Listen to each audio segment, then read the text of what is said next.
Hi there, it's Kaya from Kaichua Crafts, and today I will show you how you can really easily stretch your summer stamps and turn them into something elegant.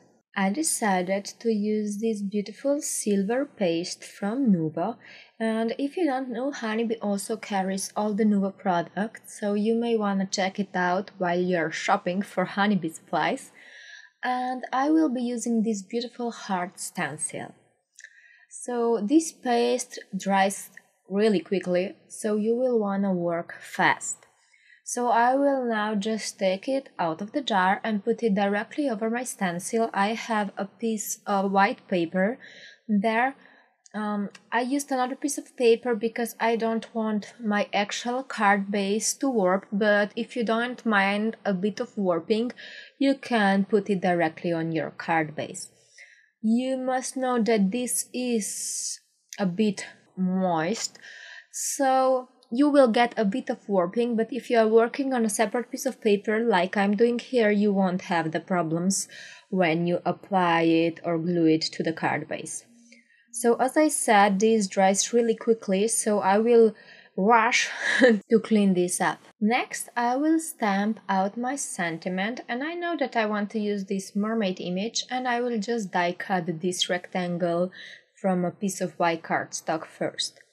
So as I said, I will now stamp out the sentiment. I wanted to say happy birthday, and I'm using Happy Everything set along with Memento Tuxedo black ink. I will stamp it twice just so I get this really crisp and beautiful image, but you could leave it as it is just stamped once, you don't need a Misty for this. And now I will show you how you can really easily turn this beautiful mermaid into a girl or a lady that is going to the party. And what I mean is that I will turn this bottom piece of her into a dress. So I masked some areas off, and don't forget to remove the washi before you stamp it.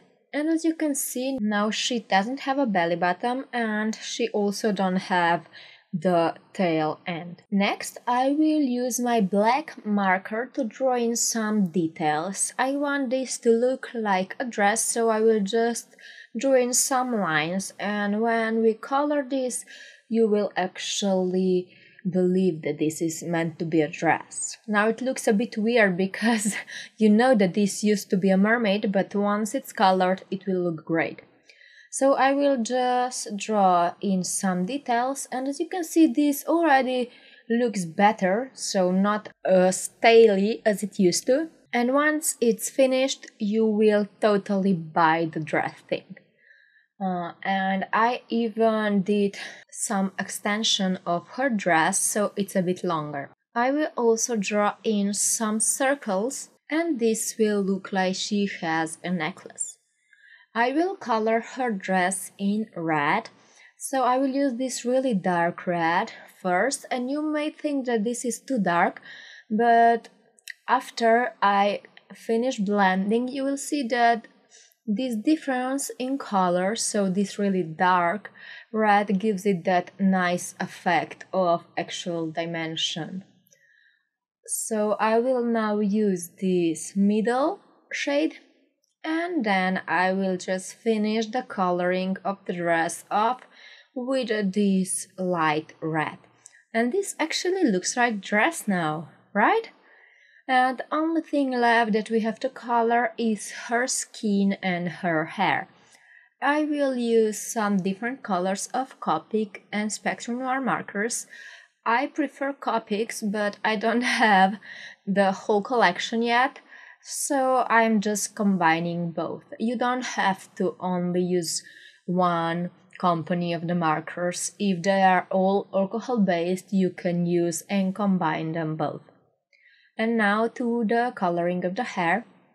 Here I will use around 5, I believe, shades of brown, and this will give it the depth I was going for.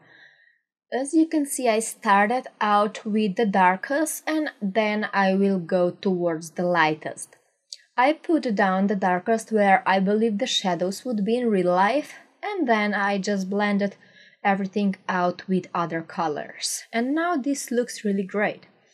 I partially die cut her, and then where I draw in the end of the dress, I just fussy cut it.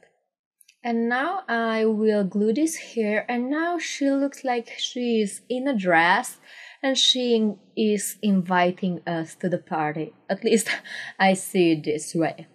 So I will just draw in some details with my white gel pen, and I believe that a lot of times just a bit of white gel pen gives a lot of difference, so you may try and check it out. So I will now just glue this down to my card base, and you can see that there is no warping whatsoever.